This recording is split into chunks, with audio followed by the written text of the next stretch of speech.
전현직 임원들이 불신받고 있는 가운데 사회이사들마저 사퇴 압력을 받으면서 대구은행 사태 해결책을 찾지 못하고 있습니다.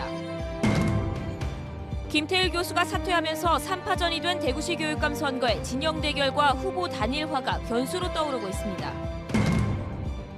대구의 한 정신과 의사가 여성 환자를 성폭행했다는 주장이 제기돼 경찰이 수사에 나섰습니다. 대구 시민들이 10년 전에 비해 건강해졌다는 조사 결과가 나왔습니다. 하지만 대구 어느 지역에 사는가에 따라 큰 차이를 보이는 항목이 많았습니다. 시청자 여러분 안녕하십니까? 계속해서 대구 경북 소식입니다. 오늘도 대구은행 소식부터 전하겠습니다. 비자금과 채용 비리에 이어 은행의 가장 기본인 금융 업무에서도 불법이 드러났습니다. 대구은행이 운영하는 해외 펀드에 대구 수성구청이 거액을 투자했는데 큰 손실이 발생하자 은행에서 몰래 보전해 준 것으로 드러났습니다. 명백한 법률 위반입니다. 펀드 투자자가 한둘이 아닌데 일반인에게도 이렇게 원금을 보전해 주는지 궁금합니다. 김은혜 기자입니다. 대구 수성구청은 2008년에 대구은행이 운용하는 해외 펀드에 30억 원을 투자했습니다. 이 펀드에서 손실이 발생하자 대구은행이 12억 2천만 원을 채워줬습니다. 어떤 경위로 사실 보전하게 되는지, 누가 관련됐는지 이런 부분들 조사 중에 있습니다. 손실이 발생한 펀드에 원금을 보상해 주는 것은 금융관련법 위반입니다. 정당한 이유가 없으면 투자자가 입은 손실의 전부 또는 일부를 사후에 보전해 주는 행위와 일정한 이익을 사후에 제공하는 행위는 금지돼 있습니다. 경찰은 박인규 전 회장 비자금 의혹을 수사하는 과정에서 관련 진술과 증거를 확보했습니다. 수사 대상은 박인규 전 대구은행장을 비롯한 임원 10여 명 안팎입니다. 대구은행은 은행 차원에서 보전해 준 것이 아니라 임원들이 개인적인 차원에서 갚아준 것이라고 밝혔습니다. 개인 차원이든 이런 부분에 대해서 법 위반이 있다. 그거는 자기네들 얘기고요. 저희는 또 저희 나름대로 바라보는 게 있죠. 하지만 이 같은 일이 개인 차원에서 이루어질 수 있는지 수성구청과 대구은행 사이에 어떤 거래가 있었는지 의혹은 커지고 있습니다. 대구은행은 채용 비리와 비자금 조성 의혹에 검찰 수사가 확대되고 은행 안팎에서 여론이 나빠지자 박인규 DGB 금융지주 회장이 최근 사퇴했습니다. MBC 뉴스 김은혜입니다. 비자금과 채용 비리를 얼룩진 대구은행이 이제는 금융에서마저 이렇게 불법이 드러났습니다. 대구은행을 기초부터 다시 세워야 한다는 목소리가 더욱 힘을 얻고 있습니다. 윤태호 기자가 취재했습니다. 대구은행 사회이사들은 DGB 금융지주 회장과 대구은행 행장을 새로 뽑아야 합니다. 하지만 사회이사에 대한 공정성 논란이 불거지고 있습니다. 사회이사 가운데 한 명이 조카 채용에 관여했다는 의혹이 대구문화방송 보도로 알려졌기 때문입니다. 사회자들도 공정하게 해야 된다는 몇몇 사회자들은 확실한 마인드를 갖고 있는 것 같아. 이게 잘못했다가는 큰 일이 생길 수 있다. 공정성 논란이 생기는 이유는 더 있습니다. 사회이사 10명 가운데 6명이 박인규 전 회장과 학연으로 얽혀있기 때문입니다. 박인규 회장 체제에서 같이 이사를 했던 분들은 물러나시는 게 맞다. 책임으로부터 좀 자유로운 임원들하고 또 시민사회가 참여하는 회장과 행장 후보로 거론되는 전현직 임원들 자격도 도마에 오르고 있습니다. 이들 가운데는 금융위원회가 제시한 CEO 자격 기준을 충족하지 못하거나 비자금과 채용 비리에 관여했거나 이를 방조한 사람들이 많다는 비판이 나오고 있습니다. 또 박 전 회장의 소위 호위 무사 노릇을 하며 내부 갈등을 조장한 사람들이라는 반발도 큽니다. 보복인사, 보훈인사에서 수혜를 받은 사람들이 만약에 박인규 체제를 잇게 되면은 소위 말하는 적폐가 청산되는 게 아니라 그 체제가 그대로 유지된다고 봐야 되는 거예요. 이달 11일로 예정된 통합이사회에서 차기 수장 선임과 관련된 여러 문제들을 논의합니다. DGB 금융지주와 대구은행의 쇄신을 가늠할 첫 시험대가 될 전망입니다. MBC 뉴스 윤태호입니다. 택시가 전신주를 들이받았는데 전신주가 힘없이 잇따라 쓰러졌습니다. 인근 공장과 주택가에 정전 피해가 났고 길도 완전히 막혀버렸습니다. 양관희 기자가 보도합니다. 비오는 왕복 6차선 도로에서 갑자기 14m 전신주가 쓰러집니다. 이어 다른 전신주들도 쓰러지며 전기 스파크가 크게 일어납니다. 오늘 오후 2시 40분쯤 대구시 북구 침산동 한 도로에서 택시가 전신주를 들이받았습니다. 그 충격으로 근처 전신주 5개와 가로등이 연이어 넘어졌습니다. 택시가 전면으로 전봇대를 박는데요. 한 60km 털지를 못하고 그냥 박은 것 같아요. 택시 운전자는 병원으로 옮겨져 치료를 받고 있습니다. 보시는 것처럼 사고가 난 곳은 대구 3공단입니다. 그러다 보니 안경과 도금 공장 등이 정전 피해를 봤습니다. 공장과 상점, 주택까지 모두 190여 곳에서 전기가 끊겼습니다. 라인 타고 있는 게 전부 다 불량 다 하면 불량이 문제고 이 전기 문제라고 며칠 일본했구만 이게 뭐 엄청난 지금 손실인데. 도미노처럼 쓰러진 전신주를 복구하느라 통제된 도로는 밤 늦게야 정상화될 전망입니다. MBC 뉴스 양관입니다. 경찰관이 자동차 사고를 위장해 아내를 살해한 혐의를 받고 있다는 소식 지난 1월에 보도해드렸습니다. 이 경찰관이 재판을 기다리는 동안 구치소에서 스스로 목숨을 끊었습니다. 보도에 권윤수 기자입니다. 영천의 한 저수지에 승용차가 빠졌다는 신고가 접수된 것은 1월 22일 오후였습니다. 차에서 혼자 빠져나온 현직 경찰 52살 A 경위가 사고를 신고했습니다.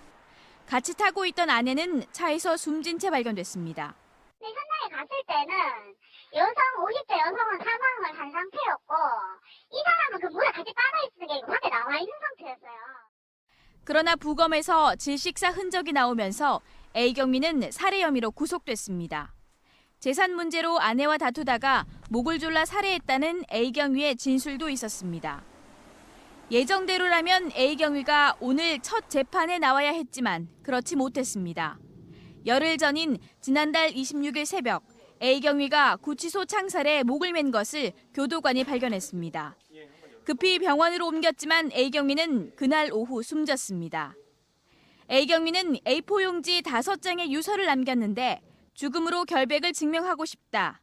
아내를 살해하지 않았다는 내용입니다. 자신이 혐의를 받는 건 억울하다. 자신의 죽음으로써 혐의의 결백을 주장하고 싶다. 이런 그런 취지입니다. 대구지방법원은 A 경위가 숨짐에 따라 공소 기각 결정을 내렸습니다. MBC 뉴스 권윤수입니다. 대구 시민들은 10년 전보다 담배를 덜 피고 술을 적게 마시고 있습니다. 스트레스와 우울증도 많이 줄었는데요. 사는 곳에 따라 조금씩 다른 특성을 보이고 있습니다. 윤영균 기자가 취재했습니다. 지난해 기준 대구에서 담배를 피는 시민은 100명 중 20명꼴로 10년 전보다 5명 정도 적습니다. 한 번에 7잔 넘게 한 주에 2번 이상 술을 마시는 이른바 고위험 음주율도 줄어들고 있고 스트레스나 우울증을 겪는다는 시민도 전국 평균보다 적습니다. 특이한 점 중 하나는 고령화가 진행되면서 고혈압 환자가 늘어나고 있지만 약물 치료를 받는 경우는 오히려 줄어들고 있다는 겁니다. 고혈압을 치료하는 데 있어서 꾸준히 약을 먹는 율이 조금 떨어지고 있는 것 같습니다. 그래서 이제 이 부분에 있어서는 이제 지속적인 이제 치료가 필요하다는 어떤 이런 그 교육이라든지 이런 것들이 이제 필요할 걸로 생각됩니다. 항목별로 구군 간의 차이도 나타났습니다. 흡연율과 고위험 음주율의 경우 서구와 수성구 차이가 10% 가까이 벌어져 있습니다.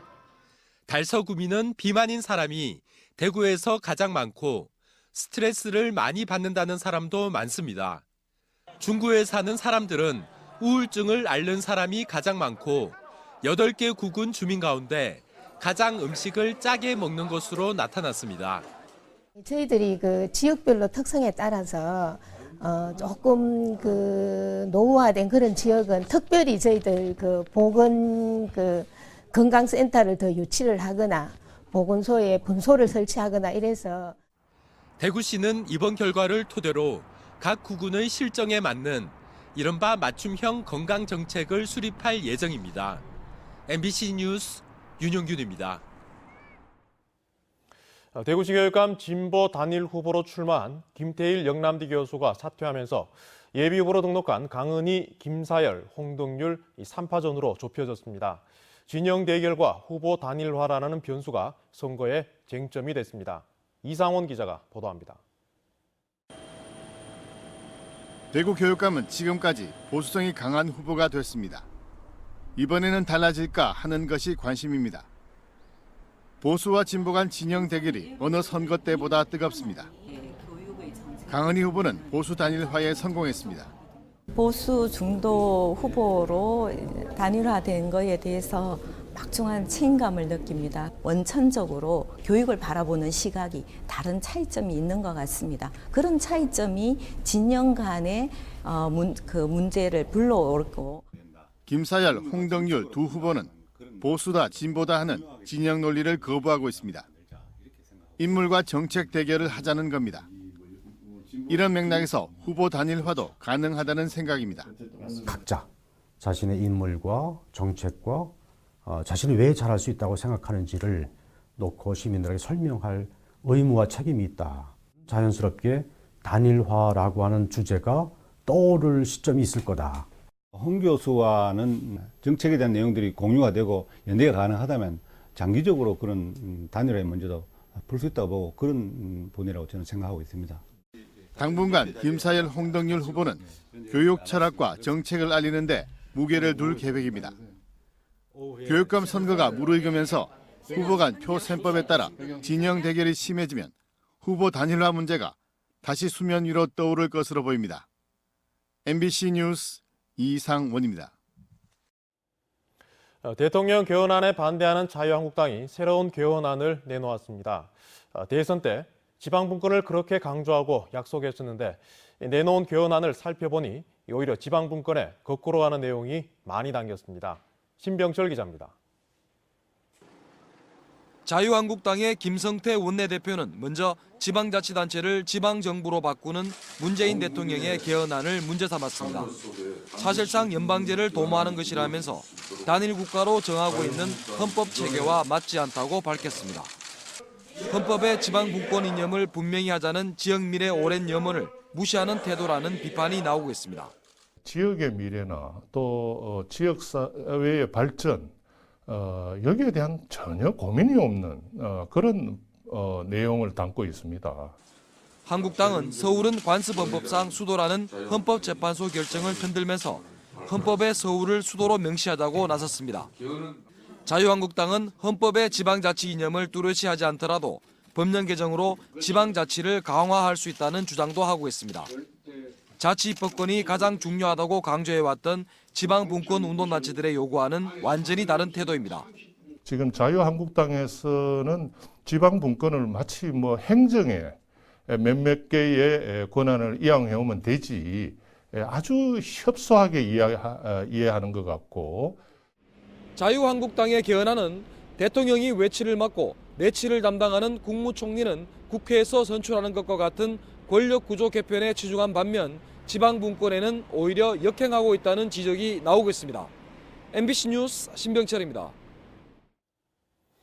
자유한국당 이진훈 대구시장 예비후보가 권영진 대구시장을 대구공항 통합 이전 추진과 관련해 직무유기와 허위사실 공표로 고발한 것을 검찰이 각하했습니다. 대구지방검찰청은 직무유기 부분은 정책적 결정에 해당하고 허위사실 공표 주장도 사실 진술이 아니라 가능성 유무에 관한 평가에 불과해 범죄 혐의가 없다고 밝혔습니다. 대구의 한 정신과 의사가 여성 환자를 성폭행했다는 주장이 제기돼 경찰이 수사에 나섰습니다. 대구 수성경찰서는 우울증 치료를 받던 여성이 담당 정신과 의사인 A씨에게 성폭행당했다고 주장해 수사하고 있다고 밝혔습니다. 경찰은 여성 B씨가 서울 지역 병원에 입원 중이어서 관할 경찰서에서 피해자 조사를 한 결과를 받아 A 원장을 불러 조사하기로 했습니다.